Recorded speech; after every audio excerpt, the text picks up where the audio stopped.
Yo, it's Guido coming at you with a Tactics Talk. Welcome back, guys. Thanks for tuning in. Got about halfway through this video and my power went out. So take two. Appreciate your support of the channel. Thanks for tuning in. Mash the subscribe button if you like what you see. All right, Jeb. Su-100M1, Tier 7, top tier. Got some 5s to bully. And we've got a debate to settle today. Jeb sent this to me, said he had a discussion with the OI-01 player. So he's trundling along back there. The discussion was something to the effect of, I wasn't very effective, or I didn't have a lot to do with it. So Jeb's going to have a big game, and the OI-01 didn't think he had a lot to do with it. And I watched this, and Jeb wanted me to settle the argument between the two, or the discussion, I suppose, not necessarily an argument. He called it a debate. But I thought it had a larger, kind of a larger picture question, and you guys might be interested in it. So there's a lot of stuff that you can do in this game, especially as kind of a team game, that isn't necessarily directly measured. It gets measured in wins and losses a lot of times, and I talk a lot about things like that. But it's not damage, and it could be multiple things, but not damage, not assists, not kills, that kind of stuff. You might say that some of it is things like positioning, the way you react, the places you are, that kind of stuff. And sometimes it's just being in the general vicinity and helping, right? You got a big scary gun like the OI, or maybe like the KV2s that they're fighting right there. Just your presence sort of affects and has an effect on the game as it goes. Now, ideally, you're doing a lot of damage no matter what, right? It doesn't matter what tank I'm in, low tier, high, top tier, middle tier, lower tier. If I do a bunch of damage, then that's a good thing. That's probably helping out the team. But sometimes just your mere presence, being careful and maintaining your hit points can be really important to the win. So we've already got going here. Jeb's managed to get one hit in there.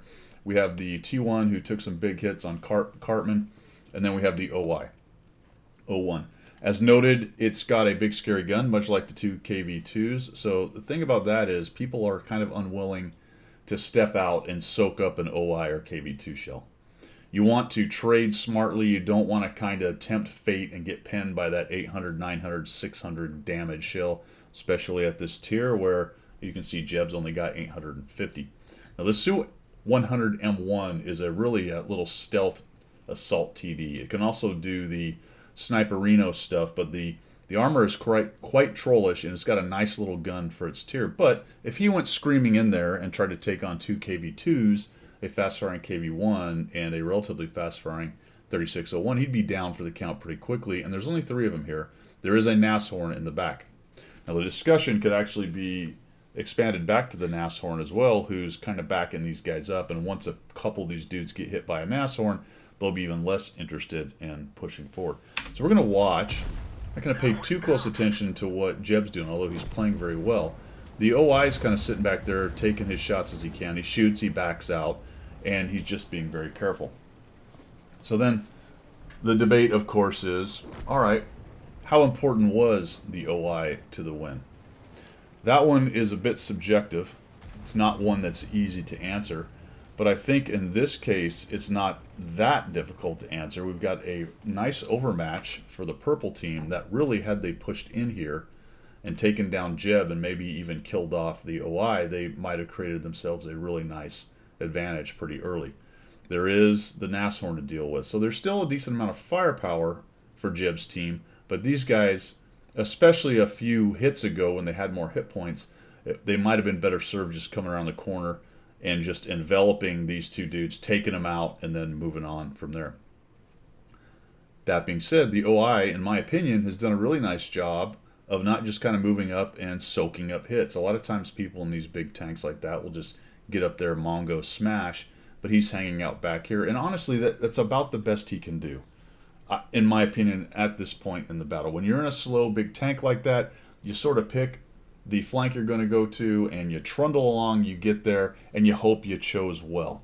And when you get there, you deal with what's there. You can't, there's no way to reshuffle the enemy team. They went where they went, and now you got to deal with what you're facing. And Berserker back there, I think, is doing a pretty admirable job of maintaining hit points and trying to take shots when he can take them. He's around the corner.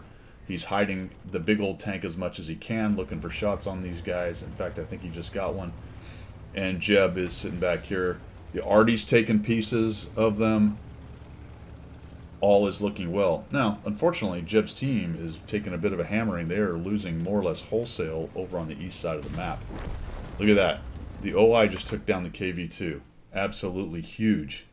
Now, Jeb isn't worried about this dude coming around the corner. And Jeb was being careful not selling out one way or the other, which I thought was the right answer, because he goes left, he gets the 3601 coming in. He goes right, maybe the KV-2 pops out, shoots him in the side. The 01 just got rid of one of the KV-2s, and that is absolutely fantastic. And what we're going to find out here is a couple things. Number one, they're starting to win this flank over here.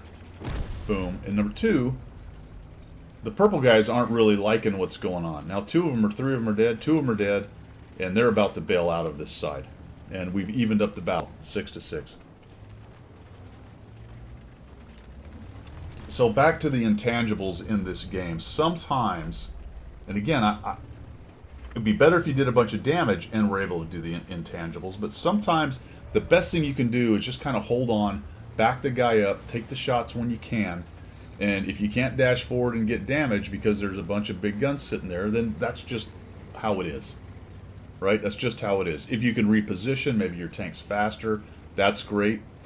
I'm not saying you can't reposition and go to other places if you're in a KV-2, well, KV-2 is slow as well, but in this particular instance, the 01, OI kind of tank, you can reposition, but what it means is you've got to get on your horse earlier and start moving around. But check this out. Now these guys are pushing these two low hit points, and the OI 01 is now doing what he can, right? He's got some hit points, he's got some armor, he's going to come in here, start taking these guys on. They missed, the KV-2 missed. There's that fast firing KV-1. We're blapping away. Pushing on the flank that they won, they take those guys down. You take a look over on the east side. Jeb is going to have a nice little finish here. He's only got 1,400 damage at the moment. It ends up being a real nice game, but together these two are now moving forward and making a good game of it. I think, for my part, Jeb, I might have spun around and gone the other way, but the OI is with you, and it's highly unlikely he was going to follow you if you turned around. So we're going to get in behind these dudes and really start tearing them up. You find one of the Artie, and this is good to take these guys down. The other good news is you're not really getting pressed too hard at your cap. You still have some tanks back there, a couple TDs, the setters for spotting, a couple artillery. So really, if you're kind of tracking the whole when your flank go back, if the other flank's in trouble, this is a situation where it's a bit of a toss-up, to be quite honest.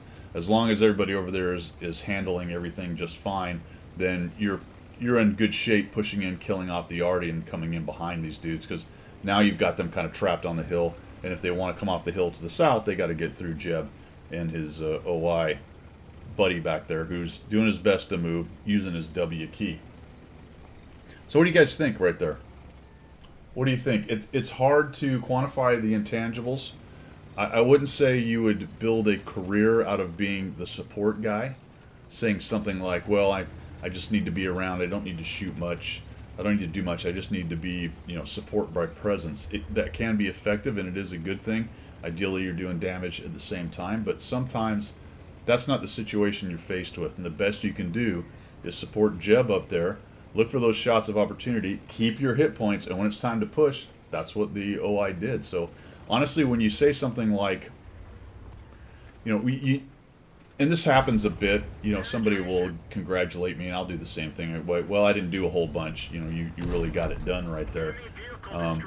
At the same time, though, you have to appreciate that sometimes the aid the guy's looking for is that gun to be sitting there waiting and keeping them from pushing you, right? Or sharing some hit points, or being a bit of extra armor, or maybe some eyes, all the different things that might go on in the game that aren't necessarily recorded, like damage, assist, tracking. Although assist and tracking, that's actually a good example of something you can do to help where you might not actually be doing damage. Tracking something and not doing damage and pinning that down and letting your buddies kill it, that's huge, and you do get credit for that.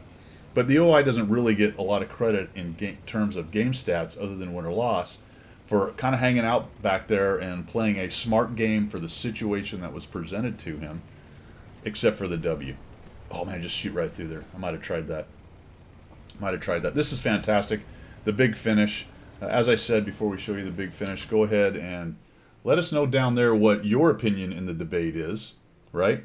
So was the OI a help or was he not a help? Although I don't know what he's doing now. Has he just stopped? I don't know if he got tired or maybe maybe he was taking a knee. He just stopped moving back there as I'm pontificating and congratulating him on good play. He seems to have stopped moving back there. So let me know what you think. I thought he played it pretty well. I don't think there was a whole lot he could have done different right there. I felt that once the advantage was created by the good gameplay, he followed up with a jeb. So I would absolutely say that he was a big part, especially for that flank.